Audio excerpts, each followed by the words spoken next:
आता कुठे जाऊन आम्ही पुण्याला पोचलो. तर आम्ही चाललो होतो रात्रीची 12:30 वाजता पुण्याला.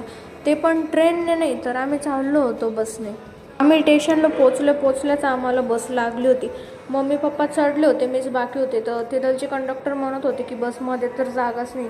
तर मम्मी पप्पा निघून येत होते. त्या बसमधून उतरलो तर लगेच दुसरी बस आली, तिथे पण इलेक्ट्रिक. मग म्हणलं विचारच संपलं. म्हणलं आता मस्त झोपून जायचं पुण्यापर्यंत, काही टेन्शन घ्यायची कामच नाही. शूट करायची खूपच जीवावर येत होती, पण म्हणलं ठीक आहे जाऊ दे, बसमध्ये क्लिप शूट करून घेते. झोपेतून तर जस्ट उठलेच होते आणि ते पण बघितलं टाईम तर रात्रीची 2:30 वाजले फक्त. झोप झाल्यानंतर बघितलं तर डायरेक्ट पुण्यामध्येच उतरलो.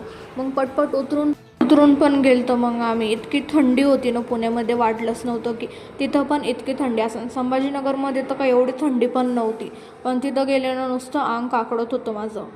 मला वाटलं मेट्रोने जायचं आहे, तर मग म्हणलं चला शूट करून घेऊ. नंतर बाबा म्हणले अगं मेट्रोने नाही, बसने जायचं आहे. मग काय बस बघत जात होतो आणि काकून ते पण आमच्यासोबतच आलते. ते तिकडून आलते आणि आम्ही इकडून.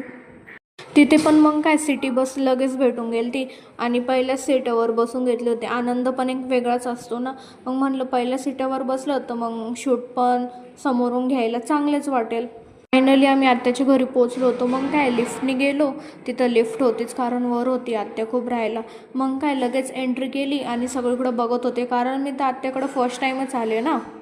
फ्रेश पटकन होऊन गेले आणि मग लगेच गेले गच्चीवर. म्हणलं वरचं शूट पण करून घेऊ आणि रेडी पण व्हायचं होतं, कारण दुसरीकडे जायचं होतं ना. मग काय पटपट रेडी करून घेतले आणि शूट घेत बसले.